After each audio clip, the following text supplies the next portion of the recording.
যারা সুদ খায় এবং সুদ দেয় এবং সুদের সাক্ষী এবং সুদ যিনি লিখেন, সকলেই একই মাপের গুনার ভাগীদার হবে। নাউজুবিল্লাহ বলি।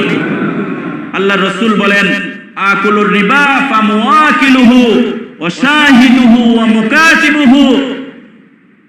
সুদ দাতা, সুদ গ্রহীতা, সুদের ব্যাপারে সাক্ষ্যদাতা, সুদের ব্যাপারে লিখিত ব্যক্তি সমান তালে গুনাহগার হবে। সুদ খাওয়ার যতগুলো অপরাধ এবং অন্যায় রয়েছে, হাদিসের কিতাবগুলো ঘাটলে বোঝা যায় প্রায় 70টার উপরে সুদের জঘন্যতম ভয়ঙ্কর শাস্তি। তার মধ্য থেকে সর্বনিম্ন শাস্তি হচ্ছে আপন মায়ের সাথে জিনা করা। নাউজুবিল্লাহ। কোন কাফের মুশরিকও তো এই কাজ করতে পারে না।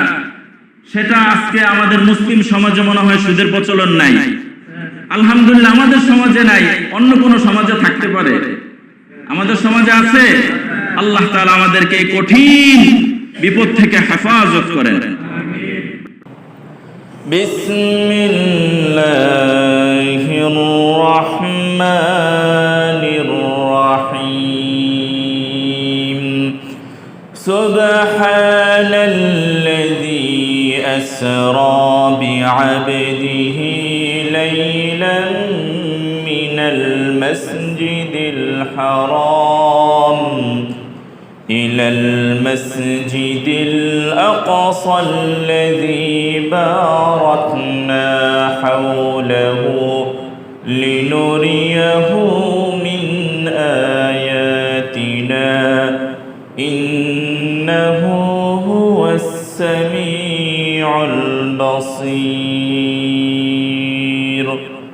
وقال تعالى: ولقد رآه نزلة أخرى عند سدرة المنتهى عندها جنة المأوى. وعن أنس بن مالك رضي الله تعالى عنه قال: وأن رسول الله صلى الله عليه وسلم عن سقف بيتي وأنا بمكة فنزل جبرائيل صلى الله عليه وسلم ففرج صدري ثم غسله بماء زمزم أو كما قال عليه الصلاة والسلام. وقال تعالى في شان حبيبه: إن الله وملائكته يصلون على النبي يا أيها الذين آمنوا صلوا عليه وسلموا تسليما. اللهم صل على محمد وعلى آل محمد كما صليت على إبراهيم وعلى آل إبراهيم إنك حميد مجيد. اللهم بارك على محمد وعلى آل محمد كما باركت على إبراهيم وعلى آل إبراهيم إنك حميد مجيد. الحمد لله الحمد لله الحمد لله. সমস্ত প্রশংসা সে মহান রব্বুল আলামিনের, যে মহান মালিক অত্যন্ত দয়া করে মায়া করে ভালোবেসে আল্লাহ রব্বুল আলামিনের ঘরে পবিত্রময় দিন, পবিত্রময় মাস রজব মাসের দ্বিতীয় জুমায় আপনাকে আমাকে উপস্থিত করেছেন মহান রব্বুল আলামিনের দাসত্ব এবং গোলামির জন্য। সে মহান রব্বুল আলামিনের দরবারে জবান খুলে কালিমাত শুকর করি আলহামদুলিল্লাহ। গত জুমার আলোচনার বিষয়বস্তু ছিল যে রজব মাস শুরু হয়েছে। এই রজব মাসে মুসলিম উম্মার জন্য কি করণীয়, কি বর্জনীয়, এবং এই বিশেষ মাস হিসাবে আমাদের আমাল কি হবে, পূর্ণ আলোচনার খোলাসা ছিল এই রজব মাসের শিক্ষা হচ্ছে তিনটি। কয়টি? এক নাম্বার হচ্ছে পবিত্রময় মাস, আল্লাহ রব্বুল আলামিনের কাছে পবিত্রময় বরকতময় মাস, এই মাসে অন্তত গুনাহের কাজ আমি করব না, এটা হচ্ছে প্রথম শিক্ষা। রজব মাসের দ্বিতীয় শিক্ষা হচ্ছে সামনে যেহেতু রমজান মাস আগত, রমজানের প্রস্তুতি উপলক্ষে এ মাসে বেশি বেশি করে রোজা রাখা। তিন নাম্বার আমাল হচ্ছে এ মাসে বেশি বেশি করে আল্লাহ তাআলার কাছে তৌফিক চাওয়া, যে আল্লাহ আপনি রজব এবং শাবানের বরকত আমাদেরকে দান করেন এবং রমজানুল মুবারক পর্যন্ত আমার হায়াতকে দীর্ঘায়িত করেন। রাসূল আকরাম সাল্লাল্লাহু আলাইহি ওয়াসাল্লাম হায়াতের জন্য কখনো দোয়া করেননি, কারণ তুহফাতুল মুমিনিন আল মাউত, মৃত্যু মুমিনদের জন্য হচ্ছে তোহফা, উপহার। সুবহানাল্লাহ। মুমিনদের জন্য মৃত্যু হচ্ছে উপহার, উপঢৌকন। আর সালামের সাথে ফিরআউনের শুরুতে সুবহান শব্দ উল্লেখ করেননি। আরবিতে সুবহানাল্লাহ বলা হয় আল্লাহ তাআলার কোনো অলৌকিক বিষয়, আশ্চর্য কোনো বিষয় যদি ঘটনা ঘটে, তখন আরবদের রীতি ছিল আশ্চর্য জিনিস যদি চোখে পড়তো বা দেখতো বা শুনতো, তখন তারা সুবহানাল্লাহ বলতো। আল্লাহ তাআলার কুদরত দেখে কি বলতে হয়? সুবহানাল্লাহ। হাদিসের মধ্যে এসেছে, হযরত আবু হুরায়রা রাদিয়াল্লাহু তাআলা আনহু বলেন, এই সুবহানাল্লাহর ফজিলত যে কত বেশি, আমার যদি সেই ক্ষমতা থাকতো আমি একজন লোক নিযুক্ত করতাম, সে যেন সর্বদা সুবহানাল্লাহ বলতে থাকে। সুবহানাল্লাহ, সুবহানাল্লাহর এত ফজিলত। আর আশ্চর্যবোধক কোনো শব্দ, আশ্চর্য কোনো ঘটনা ঘটলে মানুষের অভ্যাস ছিল সুবহানাল্লাহ বলা, কিন্তু আল্লাহ রাব্বুল আলামিন এটা এমন এক ঘটনা যে ঘটনার ব্যাপারে আল্লাহ তাআলা স্বয়ং বলেতেছেন সুবহানাল্লাহ। তাহলে মানুষের জন্য আরো কত বড় মহা আশ্চর্যের ব্যাপার, তাই না? এই মেরাজের ঘটনার ব্যাপারে অনেক ইতিহাসবিদ এবং বিভিন্ন মুফাসসিরগণ, বিভিন্ন মুহাদ্দিসিনগণ এই ঘটনা উল্লেখ করেছেন, কিন্তু এই ঘটনার মধ্যে নবুয়তের পূর্বে দুটি কথা বলি। রাসূলের জামানায় কাফেররা এবং মুশরিকরা মেরাজের ঘটনাকে অস্বীকার করেছিল। রাসূলের জামানায় মেরাজের ঘটনাকে অবিশ্বাস্য মনে হয়েছে। প্রায় 1200 মাইল মক্কা থেকে মসজিদ আকসা ফিলিস্তিন পর্যন্ত প্রায় 6 মাসের রাস্তা। একজন ব্যক্তি রাতের কিছু অল্প সময়ের মধ্যে দীর্ঘ সময় সফর করা, এটা কাফেররা বিশ্বাস করেনি। এ কারণে কাফেররা মেরাজের ঘটনাকে অস্বীকার করেছে। আর বর্তমান জামানায় বিজ্ঞানীরা তাদের বিজ্ঞানের কারণে মেরাজের ঘটনাকে অস্বীকার করতেছে। নাউজুবিল্লাহ বলবেন না? পূর্বের জামানায় বর্তমান বিজ্ঞান এটা আবিষ্কার করতে সক্ষম। পুরো বাংলাদেশ যদি আমি টেকনাফ থেকে তেতুলিয়া ঘুরি, সাধারণ যে সমস্ত বিমান রয়েছে 1.5 থেকে 2 ঘন্টায় পুরো বাংলাদেশ ঘোরা যাবে, যাবে না? তাহলে মক্কা থেকে মদিনায় মসজিদ আকসা পর্যন্ত যদি ফাইটার ব্যবহার করা হয় বর্তমান জামানায়, অল্প সময়ের মধ্যে পৌঁছা কি সম্ভব? তৎকালীন জমানায় এই আধুনিকতা ছিল না, এ কারণে কাফেররা এটা এত দূরের গতি বিশ্বাস করেনি। টেকনোলজির জামানায় এটা বিশ্বাসযোগ্য। এ কারণে বর্তমান বিজ্ঞান রাসূল আকরাম সাল্লাল্লাহু আলাইহি ওয়াসাল্লাম মসজিদে হারাম থেকে মসজিদে আকসা পর্যন্ত যে দূরত্ব, এটা বিশ্বাস করে নিয়েছে। কিন্তু মসজিদে আকসা থেকে 7 আসমান পর্যন্ত সিদরত, যে এই পুরো পৃথিবীর মহাশূন্যের মধ্যে এমন ক্ষুদ্র ক্ষুদ্র গ্যালাক্সি রয়েছে, যেটা কোটি সমপরিমাণ পৃথিবীর, কোটি পৃথিবী যদি একত্রিত করা হয় তাহলে একটা গ্যালাক্সি হবে। আর আল্লাহ তাআলা মহাশূন্যের মধ্যে কোটি কোটি গ্যালাক্সি ফিট করে রেখেছেন। তাহলে প্রথম আসমান পাড়ি দেওয়ার পর বিশাল মহাশূন্য, কোটি কোটি গ্যালাক্সি রয়েছে। অতঃপর আল্লাহ তাআলা দ্বিতীয় আসমানের পর মহা এক শূন্য পড়বে, অতঃপর তৃতীয় আসমান। এভাবে হাদিসের মধ্যে এসেছে, আল্লাহর রাসূল বলেন যে উপরের জগতে প্রথম আসমানের পর এমন কিছু অবস্থান রয়েছে যেটা হচ্ছে বরফের স্থান।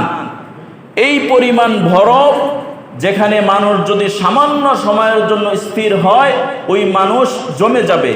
শুধু মানুষ নয়, যে কোনো জিনিসই হোক। এভাবে আসমানের উপরে এমন এক অবস্থান রয়েছে যেটা আগুনের জন্য এত কঠিন আগুন, যে আগুনের কারণে কোনো জিনিস সামান্য মুহূর্তের জন্য জ্বলে যাবে।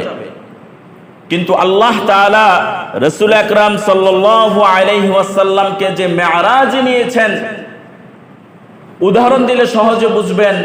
ছোটবেলায় আমরা ল্যাম্প বা কফি জ্বালাইতাম, তাই না? আগুন যখন জ্বলে, এই হাতের আঙ্গুল দ্বারা আগুনের মাঝখান দিয়ে এভাবে হাত নিতাম আর বলতাম, দেখো আগুনে আমার হাত পড়ে নাই, বলতাম না? আগুনের মাঝখান দিয়ে হাত নিচ্ছি, কিন্তু আগুন আমার হাতকে জ্বালাইতে পারে নাই। কারণটা হচ্ছে, আগুন জ্বালানোর জন্য, কোনো বস্তুকে ভস্ম করার জন্য যে সময়ের প্রয়োজন, সে সময়টা আঙ্গুলের কাছে পাই নাই, এ কারণে জ্বলে নাই। ঠিক না? বরফ আমরা ধরতে পারি, কিন্তু বেশি সময় কি রাখতে পারি? তো বেশি সময় বরফ হাতে রাখা যায় না।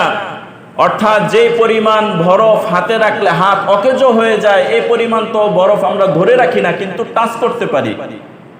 আল্লাহ রাব্বুল আলামিন নবী করিম সাল্লাল্লাহু আলাইহি ওয়াসাল্লামকে মেরাজে যে নিয়ে গেছেন, এই মহাশূন্যের বরফের দেশ, আগুনের দেশ, এই দেশ আল্লাহ তাআলা রাসূলকে অতিক্রম করেছেন, কিন্তু এই পরিমাণ সময় পাই নাই যে রাসূলকে বরফের দেশে রাসূলকে জমায়ে দিবে, আগুনের দেশে রাসূলকে জ্বালিয়ে দিবে, এই পরিমাণ সময়ও পাই নাই। সুবহানাল্লাহ।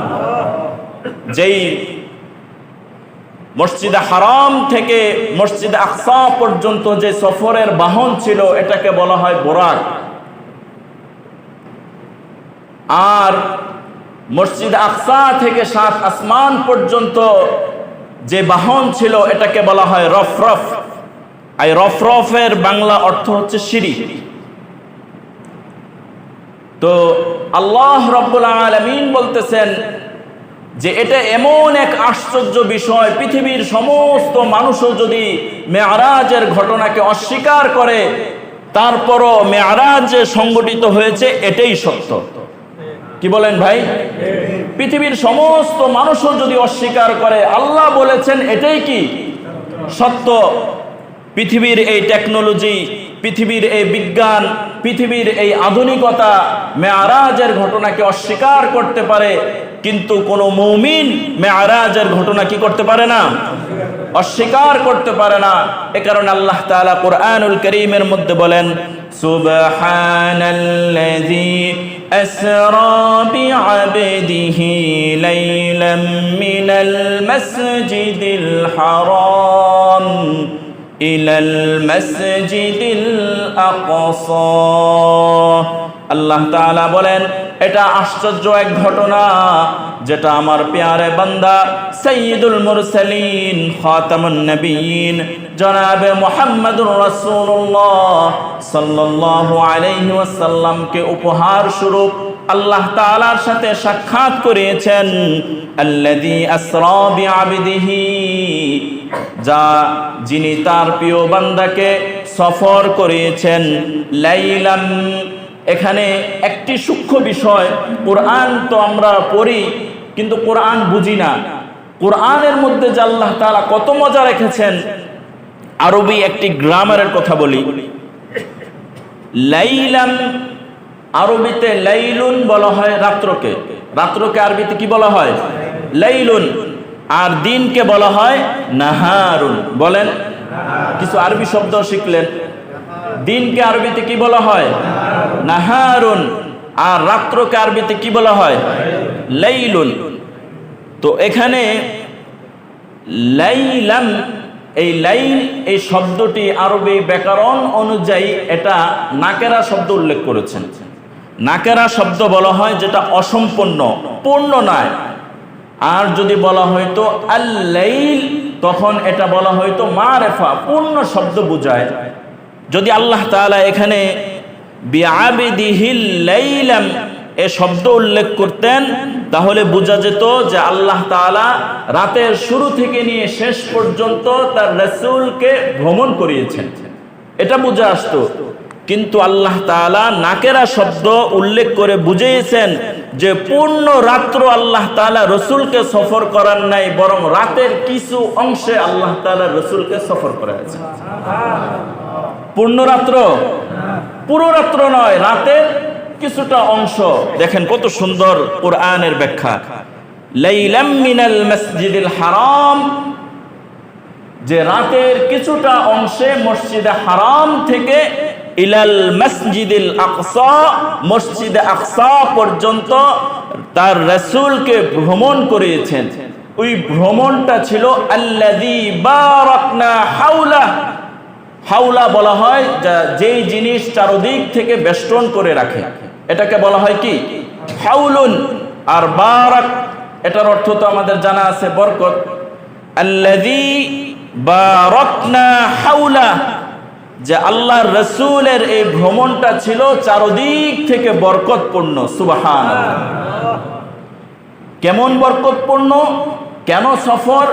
লিনুরিয়াহু, যেন মানুষ দেখতে পায়, মিন আয়াতিনা, আল্লাহ তাআলার নিদর্শনাবলী। সুবহানাল্লাহ।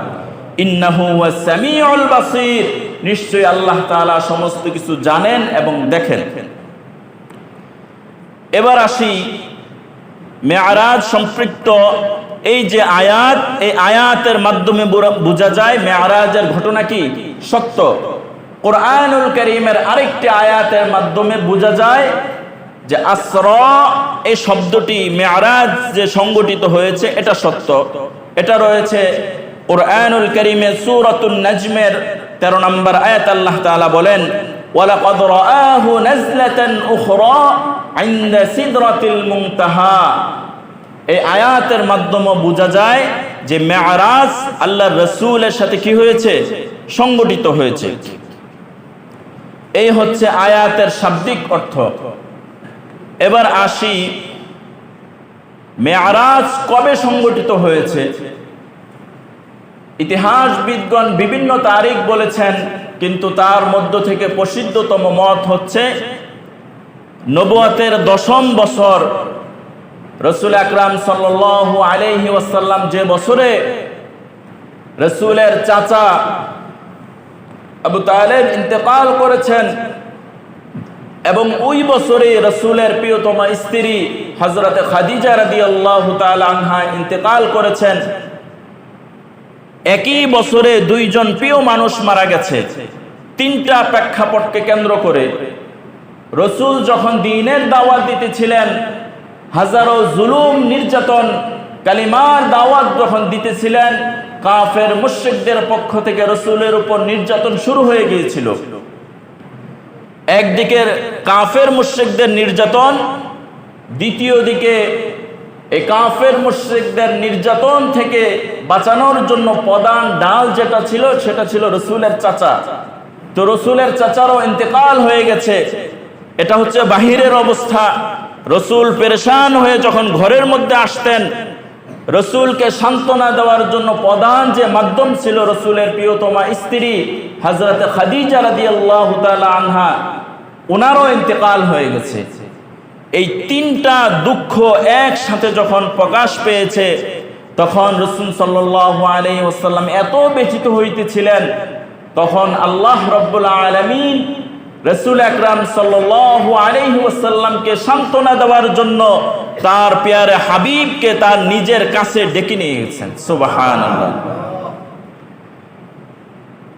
রাসূল আকরাম সাল্লাল্লাহু আলাইহি ওয়াসাল্লামের মেরাজের সূচনা যেখান থেকে শুরু হয়েছে, মেরাজের সূচনার প্রসিদ্ধ কয়েকটি মত রয়েছে। তার মধ্য থেকে রাসূল আকরাম সাল্লাল্লাহু আলাইহি ওয়াসাল্লামের ফুফাতো বোন উম্মে হানি এর ঘরের মধ্যে রাসূল আকরাম সাল্লাল্লাহু আলাইহি ওয়াসাল্লাম ছিলেন। তবে সহিহ মত অনুযায়ী রাসূল আকরাম সাল্লাল্লাহু আলাইহি ওয়াসাল্লাম কাবার পাশে, হাতিমে কাবার পাশে ছিলেন। অতঃপর দুজন ফেরেশতা হযরত জিবরিল আলাইহিস সালাতু ওয়াস সালাম এবং হযরত মিকাইল আলাইহিস সালাতু ওয়াস সালাম রাসূলকে উম্মে হানির ঘরের ছাদ থেকে, উপর থেকে রাসূলকে নিয়ে হাতিমে কাবার স্থানে নিয়ে গেলেন। অথবা রাসূল আকরাম সাল্লাল্লাহু আলাইহি ওয়াসাল্লাম হাতিমে কাবার পাশে ঘুমিয়েছিলেন। অতঃপর রাসূলকে সেখান থেকে উঠানো হলো, উঠিয়ে রাসূলকে বক্ষ বিদীর্ণ করলেন। ফার্সিতে বলা হয় শাক্কা সদর, যে বক্ষ বিদীর্ণ করা। ইংরেজিতে বলা হয় ওপেন হার্ট সার্জারি, যে গলার এখান থেকে নাভি পর্যন্ত পুরোটা কি একেবারে কেটে ফেলা হয়, ভিতর থেকে যে অপারেশন। তখন রাসূল আকরাম সাল্লাল্লাহু আলাইহি ওয়াসাল্লামের প্রসিদ্ধ মত অনুযায়ী 3 বার রাসূলের বক্ষ বিদীর্ণ করা হয়েছিল। এভাবে পুরো গলার এখান থেকে নাভি পর্যন্ত কাটা হয়েছিল। একবার রাসূলের শিশুকালে, দ্বিতীয়বার রাসূল আকরাম সাল্লাল্লাহু আলাইহি ওয়াসাল্লাম যৌবনে যখন পদার্পণ করেছিলেন, তৃতীয়বার রাসূল আকরাম সাল্লাল্লাহু আলাইহি ওয়াসাল্লাম যখন মেরাজ গমন করবেন। তো আমাদের আলোচ্য বিষয় যেহেতু মেরাজ, হযরত জিবরিল আলাইহিস সালাতু ওয়াস সালাম রাসূলের গলার এখান থেকে নাভি পর্যন্ত ফাড়লেন। ফাড়ার পর স্বর্ণের একটি পেয়ালার মধ্যে রাসূল আকরাম সাল্লাল্লাহু আলাইহি ওয়াসাল্লামের কলবকে বের করলেন এবং জমজমের পানি দ্বারা ধৌত করলেন, এবং ওই কলবের মধ্যে ঈমানের তাকওয়া, ঈমানের বরকত এবং রাসূল যে উর্দু আসমানে গমন করবেন এটার যে যোগ্যতা, পূর্ণ পাওয়ার আল্লাহর রাসূলের কলবের মধ্যে পূর্ণভাবে দিয়ে দিলেন। দেওয়ার পর আবার রাসূল আকরাম সাল্লাল্লাহু আলাইহি ওয়াসাল্লামের অন্তরের মধ্যে ঢুকায় দিলেন। এই শাক্কা সদরের ব্যাপারে হাদিসের মধ্যে এসেছে, সাহাবায়ে কেরাম বলেন যে রাসূল সাল্লাল্লাহু আলাইহি ওয়াসাল্লাম যখন কখনো খালি গায়ে হইতেন, তখন 2টি কাপড় যদি জোড়া দিলে মাঝখানে যেই রেখা হয়, এই রেখা আমাদের চোখে অবলোকন করতাম। সুবহানাল্লাহ। আর ওই দিন রাসূলের খতমে নবুয়ত, মোহরের যে সিল, এটা পিছন থেকে উদ্ভাসিত হয়েছিল। রাসূলের নবুয়তের যে সিল, এটা বাহির থেকে এমন দেখা যাইত যে ইনি খাতামুন নবিয়্যিন এর চিহ্ন ছিল। মুহাদ্দিসিনে কেরাম এই হাদিসের ব্যাখ্যায় বলেন যে জমজমের পানি দ্বারা কেন ধৌত করা হলো। পানি সমূহের মধ্য থেকে আমরা জানি হাউজে কাউসারের পানি কি অতি উত্তম, যে হাউজে কাউসারের পানি যে ব্যক্তি একবার পান করবে, জান্নাতে যাওয়ার আগ পর্যন্ত তার আর পিপাসাই লাগবে না। সুবহানাল্লাহ। তাহলে রাসূলের কলব যেই পানি দ্বারা ধোয়া হবে সেটা সর্বোচ্চ উত্তম হবে। তাহলে বোঝা গেল হাউজে কাউসারের পানির চাইতে জমজমের পানি আরো বেশি বরকতপূর্ণ। সুবহানাল্লাহ। জমজমের পানি হচ্ছে এমন এক পানি, এটা আল্লাহ তাআলার এক কুদরতি পানি। এই জমজমের পানির ব্যাপারে হাজারো গবেষণা হয়েছে। একটি গবেষণার কথা বলি, এক পানির সাথে যদি অন্য পানি মিশ্রণ করা হয়, তখন যে পানির আধিক্যতা বেশি ওই পানি প্রভাব বিস্তার করে। কিন্তু জমজমের পানির বর্তমান বিজ্ঞান এটা আবিষ্কার করেছে যে জমজমের পানি যদি অন্য পানির সাথে মিশ্রণ করা হয়, তখন ওই পানির গুণগত মান আর জমজমের পানি যেটা মাত্র বের করেছে ওটার গুণগত মান সমান বরাবর। সুবহানাল্লাহ। এবং জমজমের পানির মধ্যে রাসূল সাল্লাল্লাহু আলাইহি ওয়াসাল্লাম বলেন, আল মাউ জামজামা হুয়া মাউন ওয়া গিযাউন, দুনিয়ার যে স্বাভাবিক পানি রয়েছে এই পানি পান করলে তৃষ্ণা নিবারণ হয়, কিন্তু জমজমের পানি হচ্ছে এমন পানি এটা তৃষ্ণা নিবারণ করে এবং এর মধ্যে খাদ্য রয়েছে। সুবহানাল্লাহ। এ কারণে যারা হাজী সাহেব রয়েছেন, যারা তওয়াফ করে, কিছু দূর তওয়াফ করে, কাবা ঘরের আশেপাশে এমন গ্যালন থাকে, কিছুক্ষণ পর পরে কি পানি খায়, পানি খাওয়ার পরে মনে হয় কেমন যেন শরীরটা আবার চাঙ্গা হয়ে গেছে। কি বলেন হাজী সাহেবরা? বলেন, কথা বলেন, এরকম হয় না? জমজমের পানির আরেকটা বৈশিষ্ট্য আমি নিজের অভিজ্ঞতা থেকে বলি, আমরা যখন পানি বেশি পান করি তখন ঘন ঘন পেশাব ধরে, কিন্তু জমজমের পানি বেশি পান করার কারণে আমার অন্তত বেশি পেশাব ধরে না। এটাও কি আল্লাহ তাআলার এক কুদরত না? আল্লাহ তাআলার এক মহা কুদরত। তো হাদিসের মধ্যে এসেছে, বুখারী শরীফের হাদিস, রাসূল আকরাম সাল্লাল্লাহু আলাইহি ওয়াসাল্লাম বলেন, ফানাজালা জিবরাইল ফাফারাজা সাদরি সুম্মা গাসালা বিমাইন জামজাম, যে হযরত জিবরিল আমার কাছে এসে আমার বক্ষ বিদীর্ণ করলেন এবং ভিতর থেকে কলব বের করে জমজমের পানি দ্বারা ধৌত করলেন, আবার ভিতরে ঢুকায় দিলেন। সুবহানাল্লাহ। রাসূল আকরাম সাল্লাল্লাহু আলাইহি ওয়াসাল্লামের এই যে সুবহানাল্লাযী আসরা, আসরা শব্দের অর্থ হচ্ছে যেটা উপর থেকে নাজিল হয়, এটাকে বলা হয় আসরা। আর মেরাজ বলা হয়, আসরা শব্দ কোরআনের মাধ্যমে সাবিত, আর মেরাজ রাসূল আকরাম সাল্লাল্লাহু আলাইহি ওয়াসাল্লামের হাদিসের মাধ্যমে প্রমাণিত। সুতরাং আল্লাহর রসুলকে যখন বোরাক নামক যে প্রাণী, এটার মাধ্যমে যখন মসজিদে আকসা পর্যন্ত নিয়ে গেলেন, কিছু দূর অগ্রসর হওয়ার পর এক বুড়ি মহিলার সাথে সাক্ষাৎ হয়েছিল। বুড়ি মহিলা রাসূল সাল্লাল্লাহু আলাইহি ওয়াসাল্লামকে নিজের দিকে আকৃষ্ট করতে চাইলেন। হযরত জিবরিল বললেন, ইয়া রাসূলুল্লাহ, আপনি তার দিকে তাকাবেন না। কিছু দূর অগ্রসর হওয়ার পর এক বৃদ্ধা, তার সাথে সাক্ষাৎ হলো। তিনিও রাসূলকে আহ্বান করলেন, কিন্তু রাসূলকে নিষেধ করলেন হযরত জিবরিল যে আপনি তার দিকে ভ্রুক্ষেপ করবেন না। কিছু দূর অগ্রসর হওয়ার পর এমন এক সম্প্রদায়ের মধ্য থেকে রাসূলকে সালাম জানানো হলো। হযরত জিবরিল বললেন, ইয়া রাসূলুল্লাহ, আপনি এদের সালামের জবাব দেন। রাসূল আকরাম সাল্লাল্লাহু আলাইহি ওয়াসাল্লাম বললেন, ভাই জিবরাইল, একজন বৃদ্ধা মহিলা আমাকে ডেকেছিল, উনি কে ছিল?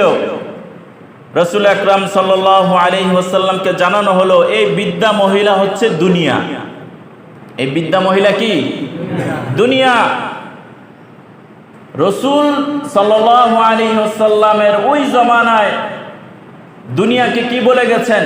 বৃদ্ধা মহিলা। আর আমাদের চোখে ভাসতেছে, পৃথিবী যত আপডেট হচ্ছে তত কেমন যেন দুনিয়া চমকাইতেছে, যৌবনে পদার্পণ করতেছে, এমন মনে হচ্ছে না? দুনিয়া আমাদের কাছে কি চমকাইতেছে, অথচ রাসূল কি দেখেছেন? দুনিয়াকে বৃদ্ধা মহিলার মতো।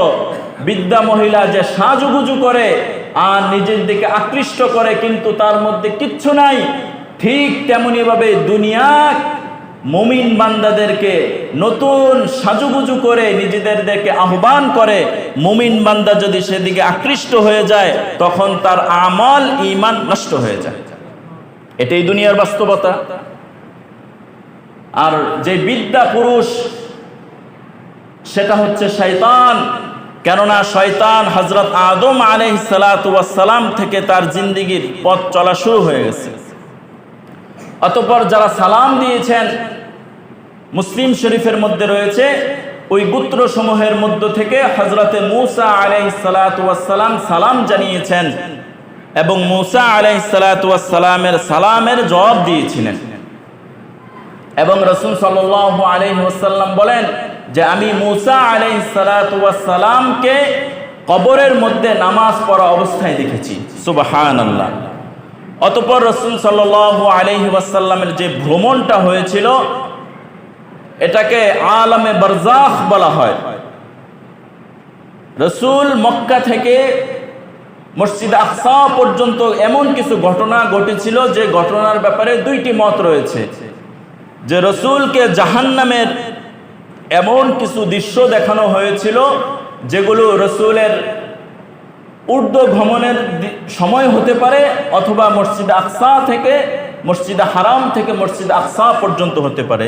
কিন্তু গ্রহণযোগ্য মত হচ্ছে আলামে বারজাখের মধ্যে সমস্ত মানুষ যারা মারা যায় এদের জান্নাতি যদি হয় তাহলে কবরের মধ্যে তার জান্নাতের নিয়ামত শুরু হয়ে যায়, আর যদি জাহান্নামী হয় তাহলে কবরের মধ্যেই তার জাহান্নামের আযাব শুরু হয়ে যায়। আর ফায়সালা হবে হাসরের ময়দানে। আর এই যে সময়টা এটাকে বলা হয় আলামে বারজাখ। এই সময়ের মধ্যে রাসূল সাল্লাল্লাহু আলাইহি ওয়াসাল্লামের সামনে কিছু ঘটনা ঘটেছিল। এই ঘটনাগুলো বলার উদ্দেশ্য হচ্ছে কোরআনুল কারীমের মধ্যে আল্লাহ তাআলা বলেন লিনুরিয়াহু মিন আয়াতিনা, যে আমি আমার বান্দাকে এই নিদর্শনগুলো দেখাতে চাই যেন দুনিয়ার মানুষগুলো এই ঘটনা থেকে কি করে শিক্ষা গ্রহণ করে। এখন রাসূলকে তো ওপেন হার্ট সার্জারি করা হয়েছে, এখন এখানে যে ঘটনাগুলো আছে এই ঘটনাগুলো যদি বলি এটি দুনিয়ার সাথে আমাদের সাথে বাস্তবতার সাথে হুবহু মিলে যাবে, বলবো? রাগ করবেন না তো? আমাদের কিছু বদ খাসলতের ব্যাপারে রাসূল এগুলো দেখেছেন যেগুলো আমাদের সমাজে চলমান। যদি কোনো ঘটনা আমার সাথে মিলে যায় রাগ করব? এ থেকে আমরা কি করব? শিক্ষা গ্রহণ করব। কোনো ব্যক্তি এই ধারণা যেন আমরা না করি যে হুজুর মনে হয় আমাকে টার্গেট করে বলছে, এটা যেন আমরা মনে না করি, বরং ঘটনা থেকে যেন শিক্ষা গ্রহণ করি। আল্লাহ এই অপরাধ থেকে আমাকে আপনি কি করেন? বাঁচান। কারণ মানুষ কি, মানুষ বলতেই ভুল হয়, ভুল হওয়াটা স্বাভাবিক। রাসূল আকরাম সাল্লাল্লাহু আলাইহি ওয়াসাল্লাম বলেন আল বানি আদামা খাত্তাউন ওয়া কুল্লু খাত্তাইন আত-তাওয়াবুন, যে সমস্ত বনি আদম হচ্ছে ভুলের সাথে সম্পৃক্ত, কিন্তু এই ভুলকারীদের মধ্য থেকে সবচেয়ে উত্তম কে জানো? যে তওবা করেছে। সুবহানাল্লাহ। গুনাহগারদের মধ্য থেকে ওই ব্যক্তি উত্তম যে কি করেছে? তওবা করেছে। রাসূল সাল্লাল্লাহু আলাইহি ওয়াসাল্লাম যখন সামনে অগ্রসর হলেন, কিছু দূর যাওয়ার পর কিছু ব্যক্তিদেরকে দেখতে পেলেন যে তারা কিছু নারী পুরুষ, এদের হাতের নখগুলো অনেক বড় বড়, যেগুলো তামার মতো। কিসের মতো? তামার মতো বড় বড় নখ। আমি সাধারণত ঘটনা বলি না, এগুলোর মধ্যে শিক্ষা রয়েছে, এই কারণে বলছি যে তামার নখ, বড় বড় নখ, এই নখের মাধ্যমে সে নিজের চেহারা এবং তার এই বক্ষকে আসর করতেছে এবং ছিঁড়ে ফেলে ফেলতেছে। এই দৃশ্য যখন রাসূল সাল্লাল্লাহু আলাইহি ওয়াসাল্লাম দেখলেন, রাসূলের অন্তরে কষ্ট পাইল যে এই সমস্ত নারী পুরুষ এই কাজ কেন করতেছে, কি কারণে এদের শাস্তি। রাসূল সাল্লাল্লাহু আলাইহি ওয়াসাল্লাম জিবরিলকে জিজ্ঞেস করলেন, বা জিবরাইল, এই মানুষগুলো কেন তাদের নখের মাধ্যমে তাদের চেহারা এবং তাদের বক্ষগুলোকে ছিঁড়ে ফেলে ফেলতেছে, কি কারণে এদের শাস্তি হচ্ছে? রাসূল সাল্লাল্লাহু আলাইহি ওয়াসাল্লামকে জানানো হলো এরা হচ্ছে দুনিয়ার বুকে ওই সমস্ত মানুষ যারা অন্যের সম্মান নিয়ে টানা হেঁচড়া করেছিল, এই কারণে আজকে এখানে তাদের এই শাস্তিগুলো হচ্ছে। নাউজুবিল্লাহ বলি। এই কঠিন ভয়ঙ্কর জিনিস থেকে আমরা নাউজুবিল্লাহ বেশি বলবো, যে আল্লাহ যেন আমাদেরকে কি করেন? হেফাজত করেন। এই বিষয়টি কোরআনুল কারীমের সূরাতুল হুজরাতের 12 নম্বর আয়াত আল্লাহ তাআলা বলেন, ওয়ালা তাজাসসু ওয়ালা ইয়াগতাব বা'দুকুম বা'দা আইয়ুহিব্বু আহাদুকুম আন ইয়াকুলা লাহমা আখিহি মাইতান ফাকারিহতুমু। তোমাদের মধ্য থেকে এমন কেউ কি আছে যে মরা ভাইয়ের গোশত খাবে? তো তোমরা তো এটা পছন্দ করো না। কিন্তু সেটাই তোমরা বেশি করতেছ, অন্য কোনো মানুষের সম্মানহানি করা যাবে না। যারা এই সম্মানহানি করবে, গীবত করবে, হাসরের ময়দানে তারা যে শাস্তিগুলো পাবে এটা রাসূল নিজ চোখে দেখেছেন। অতঃপর রাসূল সাল্লাল্লাহু আলাইহি ওয়াসাল্লাম কিছু দূর সামনে যাওয়ার পর কিছু মানুষদেরকে দেখলেন যে রক্তের একটি সাগর, এর মধ্য থেকে তারা সাঁতরিয়ে যখন কিনারে আসে তখন তারা পাথরকে লোকমা বানিয়েছে, পাথর এভাবে চিবাচ্ছে, কিন্তু পাথর তারা খাইতে পারে না, পাথর এভাবে চিবানো হচ্ছে। রাসূল সাল্লাল্লাহু আলাইহি ওয়াসাল্লাম বললেন, ভাই জিবরাইল, এদের এই শাস্তি কেন হচ্ছে? যে কঠিন পাথর এটা তো খাওয়া যায় না, কিন্তু এরা লোকমা কেন বানাচ্ছে? যে পাথর কামড়ানো যায় না, কিন্তু এটা খাবারের লোকমা বানাচ্ছে। রাসূল সাল্লাল্লাহু আলাইহি ওয়াসাল্লামকে জানানো হলো, এরা হচ্ছে ওই সমস্ত লোক যারা দুনিয়ার বুকে মানুষের ঘাম জড়ানো টাকা এরা মুফতে গ্রহণ করত, তারা হচ্ছে সুদখোর। যারা সুদ খায় এবং সুদ দেয় এবং সুদের সাক্ষী এবং সুদ যিনি লিখেন, সকলে একই মাপের গুনার ভাগীদার হবে। নাউজুবিল্লাহ বলি। আল্লাহ রাসূল বলেন, আকুলুর রিবা ফামওয়াকিলুহু ওয়া শাহিদুহু ওয়া মুকাতিবুহু। সুদ দাতা, সুদ গ্রহীতা, সুদের ব্যাপারে সাক্ষ্যদাতা, সুদের ব্যাপারে লিখিত ব্যক্তি সমান তালে গুনাহগার হবে। সুদ খাওয়ার যতগুলো অপরাধ এবং অন্যায় রয়েছে হাদিসের কিতাবগুলো ঘাটলে বোঝা যায় প্রায় ৭০টার উপরে সুদের জঘন্যতম ভয়ঙ্কর শাস্তি। তার মধ্য থেকে সর্বনিম্ন শাস্তি হচ্ছে আপন মায়ের সাথে জিনা করা। নাউজুবিল্লাহ। কোন কাফের মুশরিকও তো এই কাজ করতে পারে না। সেটা আজকে আমাদের মুসলিম সমাজে মনে হয় সুদের প্রচলন নাই। আলহামদুলিল্লাহ আমাদের সমাজে নাই, অন্য কোন সমাজে থাকতে পারে, আমাদের সমাজে আছে। আল্লাহ তাআলা আমাদেরকে কঠিন বিপদ থেকে হেফাজত করেন। রাসূল আকরাম সাল্লাল্লাহু আলাইহি ওয়াসাল্লাম কিছু দূর সামনে যাওয়ার পর আবারও একটি রক্তের নহর দেখলেন, সাগরের মতো দেখলেন। ওখান থেকে কিছু মানুষ মাঝখান থেকে সাঁতরিয়ে যখন কিনারে আসতেছে তখন কিছু ফেরেশতারা বড় পাথর দিয়ে তার মাথার মধ্যে নিক্ষেপ করতেছে। নিক্ষেপ করার সাথে সাথে তার মাথা চূর্ণ বিচূর্ণ হয়ে আবার সে নদীর মাঝখানে চলে যায়। মাঝখানে চলে যাওয়ার পর তার মাথা আবারও জোড়া লেগে যায়, আবারও সে বাঁচার জন্য কিনারে আসে, আবারও তারে পাথরের মাধ্যমে নিক্ষেপ করা হয়। এভাবে তার শাস্তি চলমান। রাসূল সাল্লাল্লাহু আলাইহি ওয়াসাল্লাম জিজ্ঞেস করলেন, ভাই জিবরাইল, এই ব্যক্তির কেন এই শাস্তি হচ্ছে? রাসূলকে জানানো হলো, এরা হচ্ছে ওই সমস্ত ব্যক্তি যারা আল্লাহর পক্ষ থেকে 5 ওয়াক্ত নামাজের আহ্বান করা হইতো, কিন্তু তারা ওই আল্লাহ তাআলার আহ্বানে সাড়া দেয়নি, নামাজের ব্যাপারে গাফলতি করেছে, অলসতা করেছে। যে 1 ওয়াক্ত নামাজ থেকে অন্য ওয়াক্ত নামাজ যারা গাফলতি করেছে, ওই নামাজ পর্যন্ত তার এই শাস্তি চলমান থাকবে। আল্লাহ তাআলা আমাদের এই কঠিন শাস্তি থেকে হেফাজত করেন। আমি আশ্চর্য হয়ে যাই যখন আজান হয়ে যায়, কিছু মানুষ দেখা যায় এখনো গাফলের মধ্যে রয়েছে। আজান যখন হয়ে যায় কিছু মানুষ কাজের কথা মনে করে।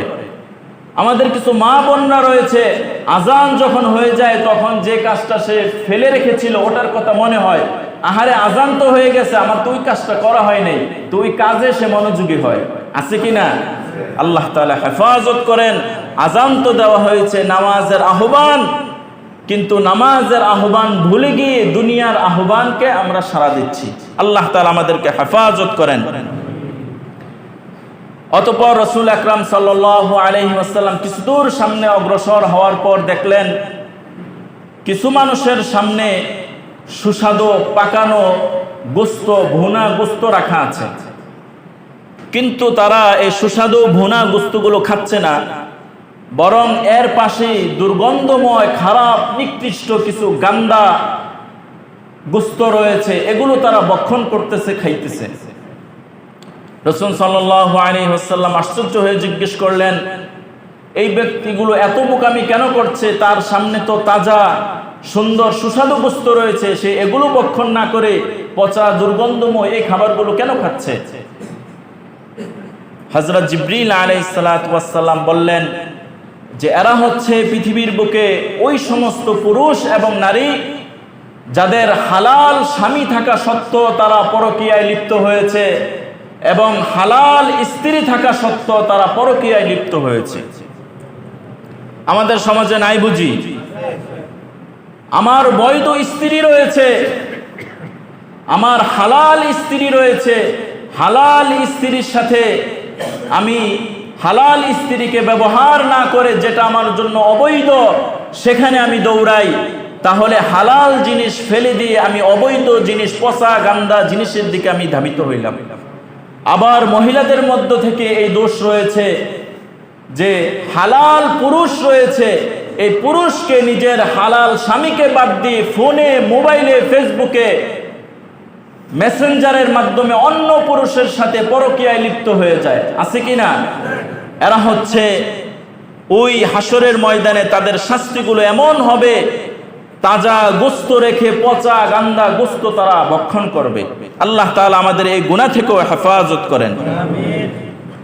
5 নাম্বার আরেকটি ঘটনা বলে আমি শেষ করছি। রাসূল আকরাম সাল্লাল্লাহু আলাইহি ওয়াসাল্লাম কিছু দূর সামনে যাওয়ার পর দেখলেন একজন ব্যক্তি তার বোঝাকে, অনেক বড় বোঝা, বড় করে গাঁটটি বেঁধেছে। অতঃপর এটা উঠাইতে চাইল কিন্তু উঠাইতে পারে নাই।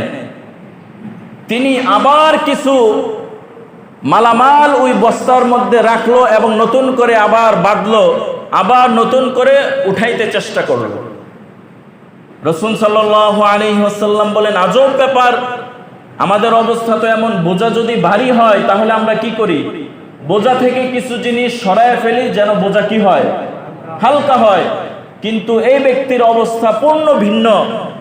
বোঝা ভারী হচ্ছে, উঠাইতে পারতেছে না, আরো কিছু মালামাল তার মধ্যে যোগ করতেছে, অতঃপর এই বোঝা উঠানোর চেষ্টা করতেছে। রাসূল জিজ্ঞেস করলেন, ভাই জিবরাইল, এই ব্যক্তি এই কাজটি কেন করতেছে?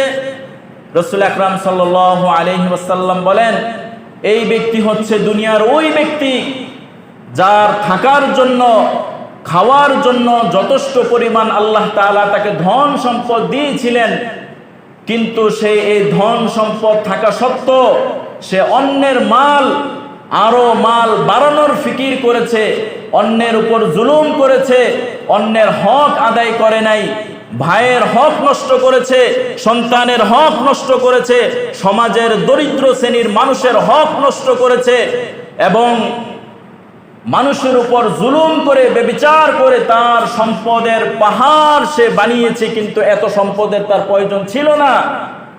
এই বোঝা সে কেমনে বহন করবে? তার খাদ্যের জন্য যে পরিমাণ জীবিকার দরকার ছিল এতটুক তার ছিল, চলার মতো যেই অর্থের প্রয়োজন ছিল সেটা তার ছিল, থাকার জন্য যে পরিমাণ জমিন তার দরকার ছিল এতটুক তার যথেষ্ট ছিল, তারপরও সে অন্যের উপর জুলুম করে নিজের মাথার উপর, ঘাড়ের উপরে বোঝাগুলো বাড়িয়ে নিয়েছে।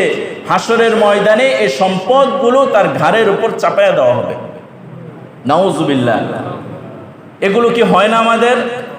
এই দোষে কেউ যদি আমরা দোষী হয়ে থাকি, আমরা আল্লাহ তাআলার কাছে আজকে তওবা করি, আল্লাহ এ কঠিন, এগুলো বড় বড় রোগ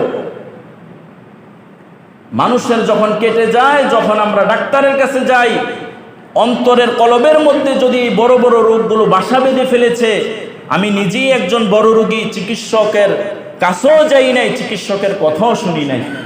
এ কারণে আল্লাহ তাআলা এই কঠিন অপরাধ, এগুলো এক একটা অপরাধ, এক একটা বড় বড় রোগ, আল্লাহ তাআলা এই কঠিন বিমারি থেকে আপনাকে আমাকে সকলকে হেফাজত করেন বলে আমিন।